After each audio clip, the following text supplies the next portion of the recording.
Car electric car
village పరిధిలోని పాషా కాలనీలో ఒక ఫైర్ యాక్సిడెంట్ అయింది. ఒక 100 యార్డ్స్ హౌస్ లో E+2 ఉంది. అది మొత్తం ఒకటే ఫ్యామిలీ మెంబర్స్ ఉంటారు. కింద ఒక చిన్న కిరాణా షాప్ అది ఉంది. కిరాణా షాప్ లో ఎలక్ట్రిక్ షార్ట్ సర్క్యూట్ లో అయిందని చెప్పి కిరాణా షాప్ ఓనర్ ఆయన చెప్తున్నారు.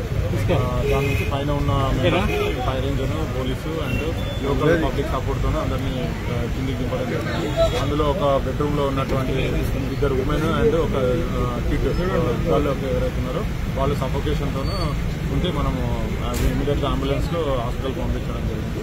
ఇప్పుడు పరిస్థితి చూసి మళ్ళీ అప్డేట్ చేస్తాం. అంటే ఎంతమంది ఉన్నారు సార్ ఈ బిల్డింగ్ లో? 8 మెంబర్స్ ఉన్నారు. దాంట్లో 5 మందిని మనం రెస్క్యూ చేయడం జరిగింది. 3 ఎవరైతే ఉన్నారో 3ని తర్వాత అంబులెన్స్ పంపించిన హాస్పిటల్. అది కిరాణా షాప్ లో ఉన్నటువంటి ఫ్రిడ్జ్ షార్ట్ సర్క్యూట్ అని చెప్పి చెప్తున్నారు వాళ్ళు. అది ఫైర్ ఆఫీసర్స్ ఎవరైతే ఉన్నారో వాళ్ళు పూర్తి ఎంక్వైరీ చేసి మాకు ఎంక్వైరీ రిపోర్ట్ ఇస్తారు. అంటే ప్రాథమికంగా వాళ్ళ ఆరోగ్య పరిస్థితి ఏదో ఇప్పటివరకు అది చెప్తామండి. అది డాక్టర్స్ చెప్పాలి. చూసి అంటే ఇక్కడ నుంచి తరలించేటప్పుడు ఎలా ఉన్నాయి? అంటే కనీసం వాళ్ళు మాట్లాడే అన్కాన్షియస్. రైట్.